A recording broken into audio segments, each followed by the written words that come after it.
6 young women knelt in the dirt outside Thaddeus Bell's ranch, their faces streaked with tears and dust.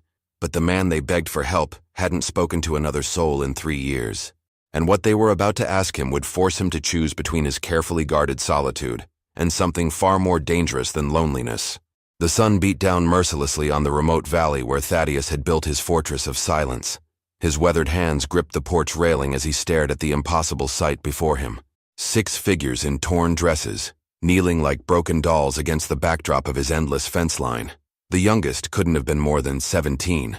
The oldest maybe 25. His throat felt like sandpaper. 3 years since he'd heard a human voice that wasn't his own, echoing back from the canyon walls. 3 years since he'd deliberately chosen this existence, cutting every tie that bound him to the world beyond his property line. The nearest town was a 2-day ride through treacherous terrain. No one came here by accident, yet here they were. The one with auburn hair raised her head first. Her green eyes held a desperation he recognized, though he'd spent years trying to forget that look. She opened her mouth to speak, but only a whispered croak emerged. Her lips were cracked, her face hollow with exhaustion. Whatever had brought them here, they'd traveled far and suffered much. Thaddeus felt his carefully constructed walls begin to tremble. Every instinct screamed at him to turn away, to retreat into his cabin and pretend this moment never happened. He'd learned the hard way that helping others only led to pain, that trust was a luxury he could no longer afford, that the safest place was alone, always alone. But as the auburn-haired woman struggled to stand, swaying dangerously, something stirred in his chest. A feeling he'd buried so deep he'd almost convinced himself it was dead. The feeling that maybe, just maybe, running away wasn't the same as being safe. The woman took a step forward, her voice barely audible across the distance between them. Her words would shatter the silence he'd built around himself like armor. And once spoken, there would be no taking them back, because what she was about to tell him would reveal that his 3 years of isolation had been nothing compared to the choice he was about to face.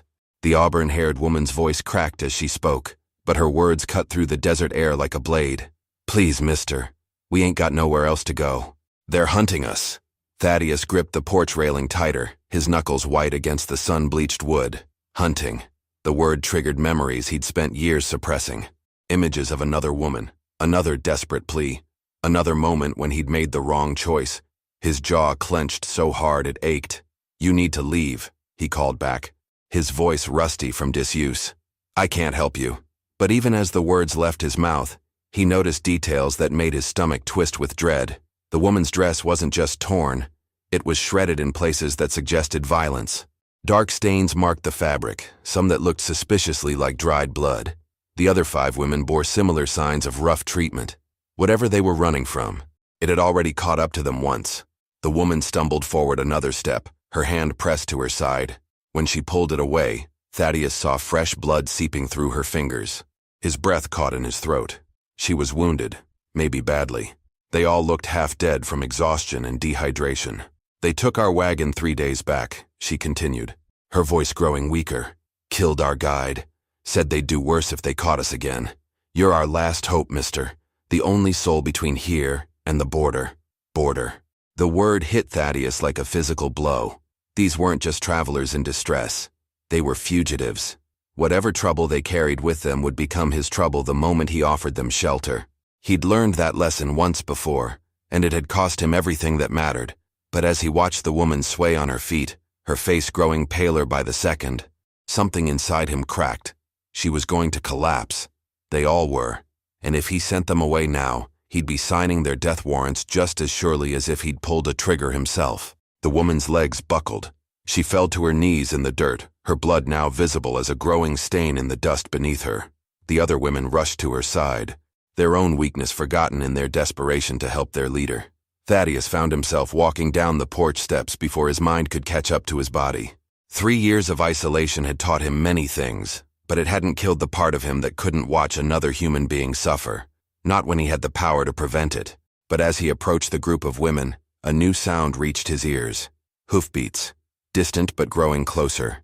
Multiple horses, moving fast across the hard-pan desert floor. Someone was coming and they were riding hard. The auburn-haired woman heard it too. Terror flashed across her face as she grabbed Thaddeus's arm with blood-slicked fingers. "They found us," she whispered. "Dear God, they found us." Thaddeus looked toward the horizon where a cloud of dust was rising in the distance. Whoever was coming would be here within the hour, and when they arrived, they'd find 6 women who were clearly running from something, and 1 man who was about to discover that some choices can't be undone.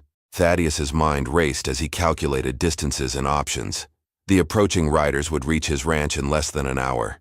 6 wounded women couldn't outrun mounted men, especially not in their current condition. But helping them meant destroying the sanctuary he'd built from 3 years of careful isolation. "Get them inside," he heard himself say, the words feeling foreign on his tongue. Now, the auburn-haired woman, who introduced herself weakly as Clara, tried to protest.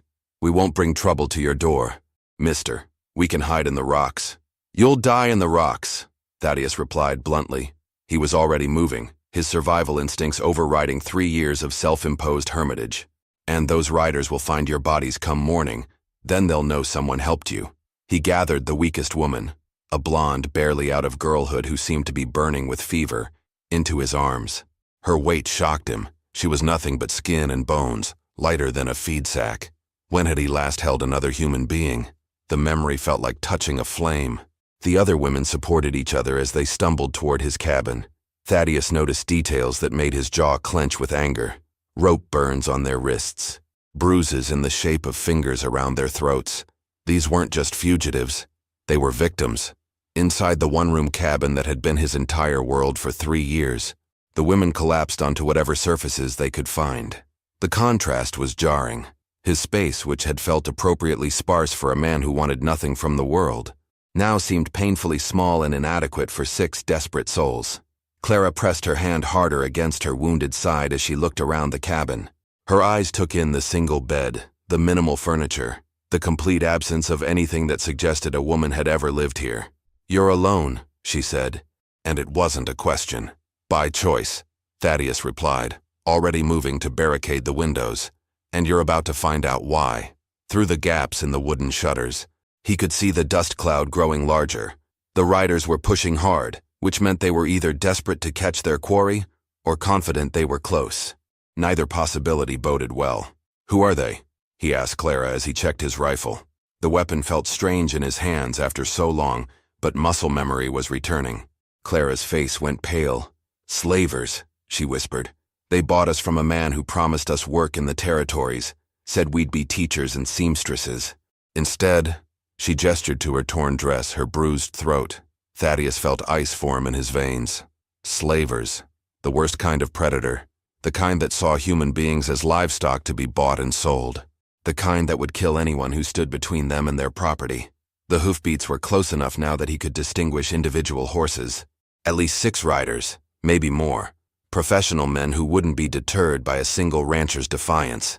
As Clara struggled to stand, her face twisted with pain and determination, she said something that made Thaddeus's blood run cold.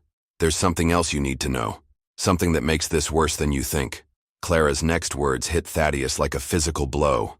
"The man who sold us to the slavers, he's a federal marshal, badge and everything, name of Wade Garrett." The rifle nearly slipped from Thaddeus's hands. A federal marshal. That changed everything. These weren't just lawless raiders he could drive off with superior firepower. If a man with a badge was involved, it meant the corruption ran deep, all the way up to territorial authority. "That's why we can't go to the law," Clara continued, her voice growing weaker as blood continued to seep between her fingers. "Garrett's got connections in 3 territories. Anyone we report to, he'll hear about it first. Then we disappear permanent-like." Through the window, Thaddeus could now make out individual riders cresting the ridge that overlooked his valley. 6 men on horseback, moving with the confidence of hunters who'd cornered their prey. One of them wore something that glinted in the sunlight. A badge. Thaddeus felt the familiar weight of impossible choices settling on his shoulders. Help these women and become a target himself. Turn them away and watch them die. Either path led to consequences he wasn't sure he could live with. "There's a root cellar," he said finally, his voice rough with decision. "Behind the cabin under a false floor. It's where I store supplies for winter. You can hide there." But Clara shook her head. "They'll search everywhere. These men, they're thorough. They've been tracking us for days and they know their business." The youngest woman, the one with fever, suddenly spoke for the first time. Her voice was barely a whisper, but her words cut through the tension like a knife. He's right to be scared. We bring death wherever we go. Thaddeus looked at her more closely and felt his heart skip. She couldn't be more than 16, with corn silk hair and blue eyes that held too much knowledge for someone so young. What kind of monsters sold children? The hoofbeats were close enough now that he could hear leather creaking, men calling to each other in low voices. They were spreading out, surrounding the ranch with military precision. Professional kidnappers who'd done this many times before. "Listen to me," Thaddeus said, his voice steady despite the chaos in his mind. "I need to know exactly what we're dealing with. How many men? What weapons? How far will they go?" Clara met his eyes, and he saw a depth of suffering that made his own 3 years of self-imposed exile seem like a vacation. "They'll burn this place to the ground if they have to. Kill anyone who stands in their way. These ain't men with consciences, mister. They're devils in human skin." Through the shutter slats, Thaddeus caught his first clear glimpse of the lead rider. The man sat his horse like he owned the world, his badge catching the light as he surveyed the ranch buildings.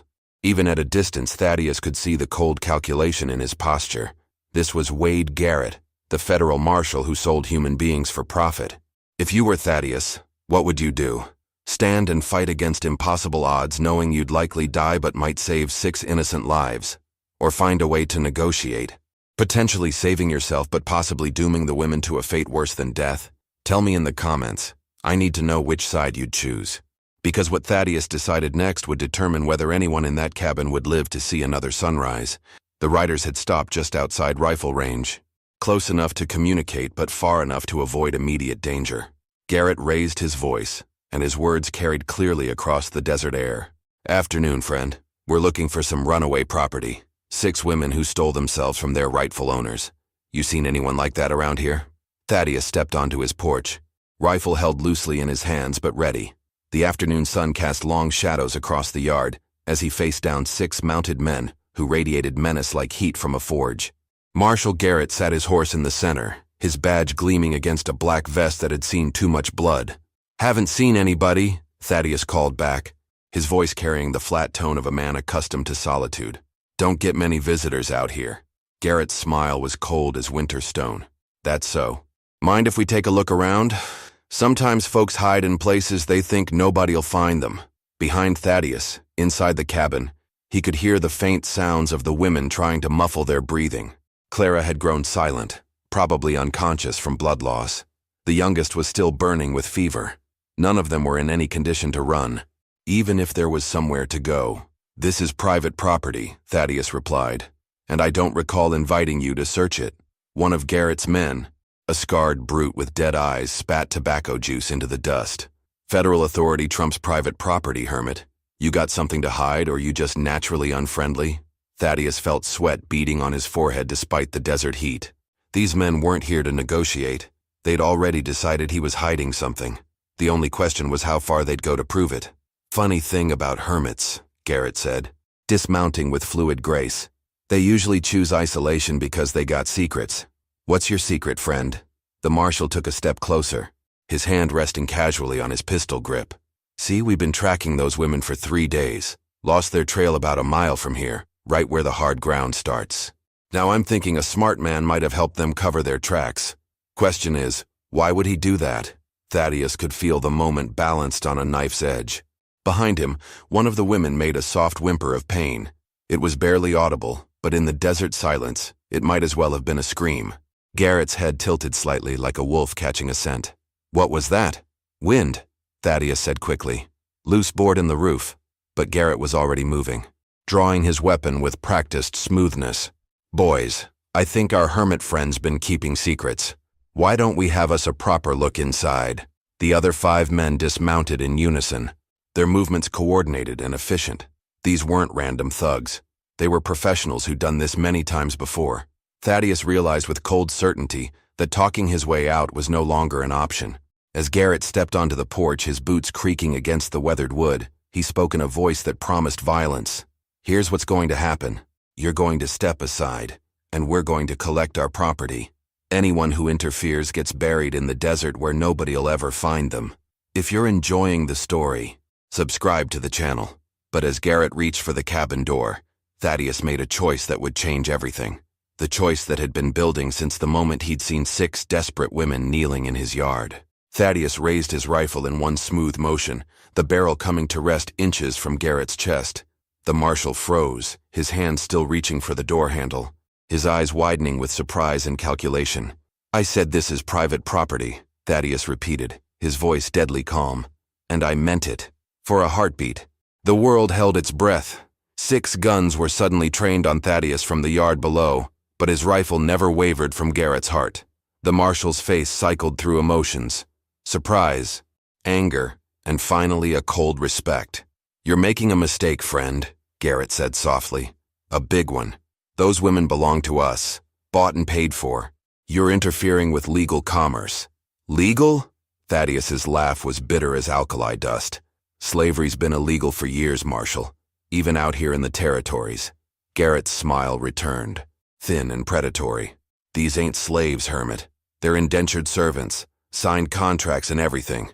They owe debts that need paying, and we're here to collect." Inside the cabin, Thaddeus heard Clara's voice, weak but fierce. "Lies. We never signed nothing. He drugged us, took us from a church social in Kansas." Garrett's face darkened at being overheard. "Sounds like you got some stolen property in there, friend. Property that's causing you to make poor choices."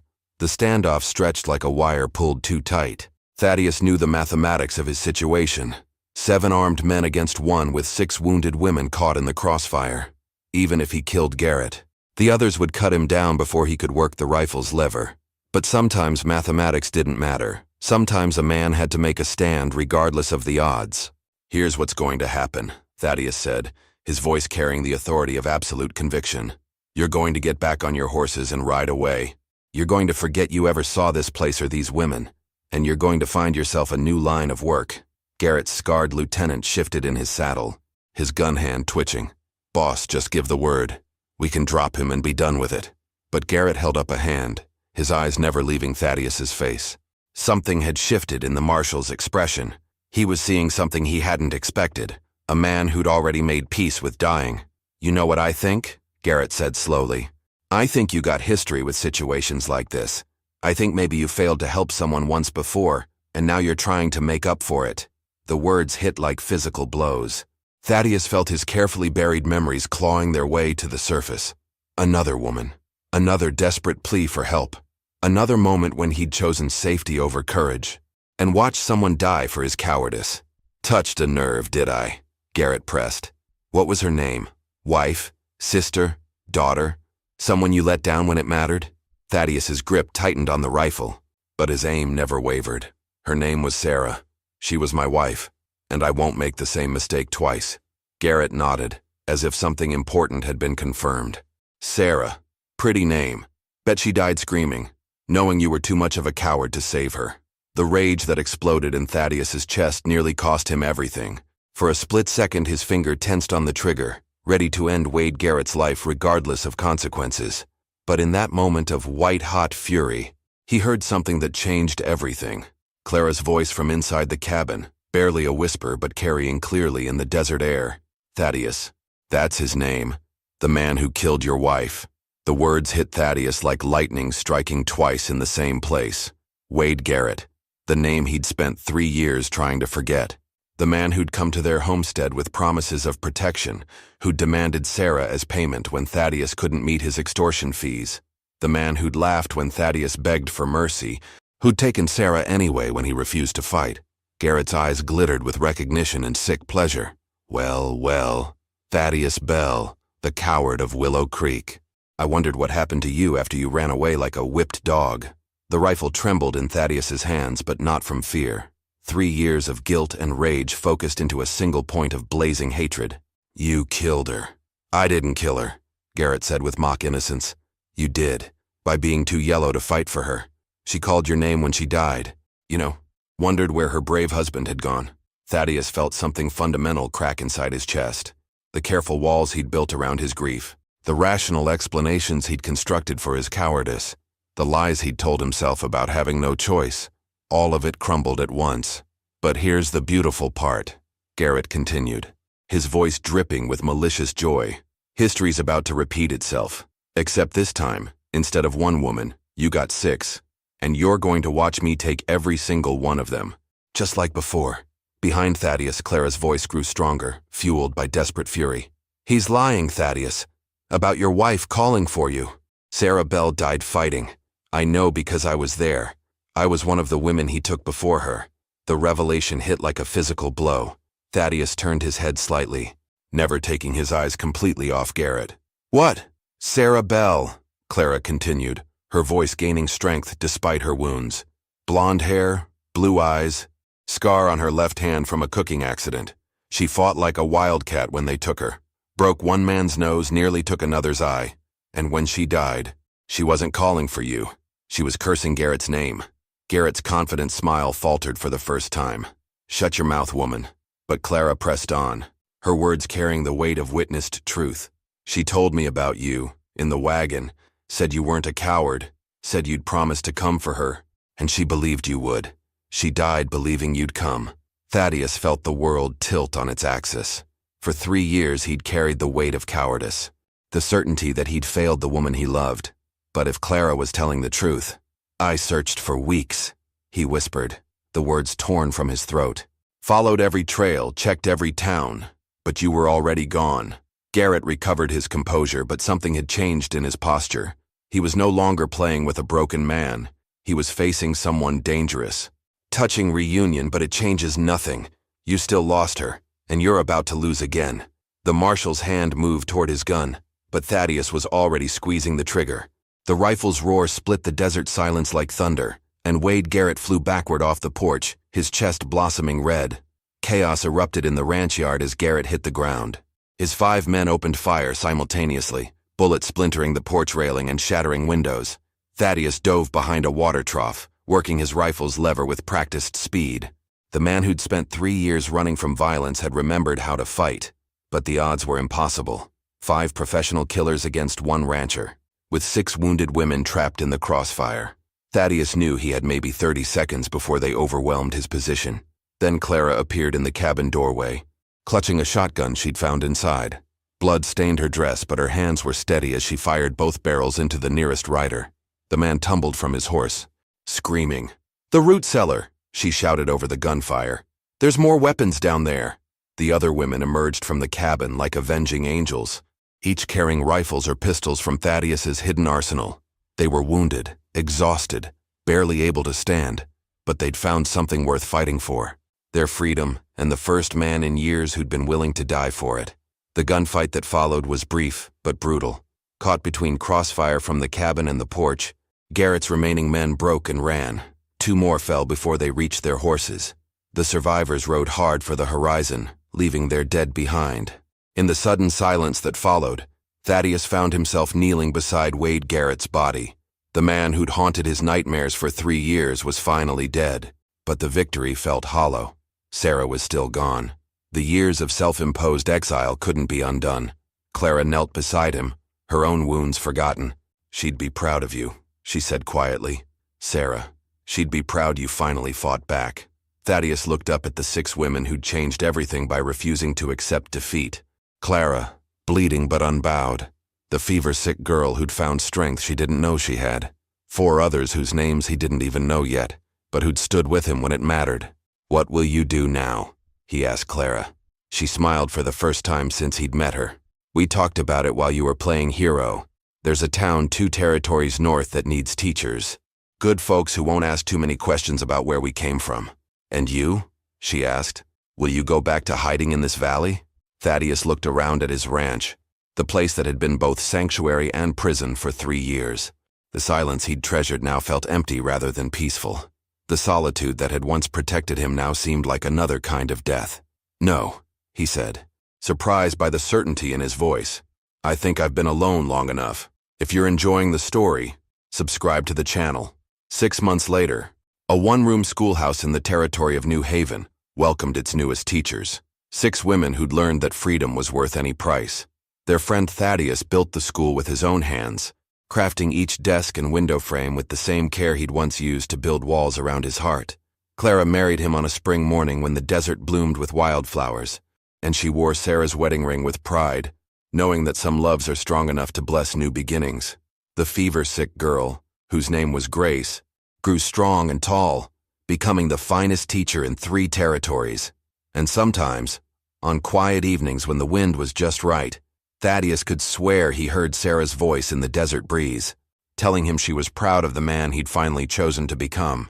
Now click on the video on the screen to hear a story even better than this one, with a revelation so powerful it will stay with you long after the last word is spoken. Click on the video now.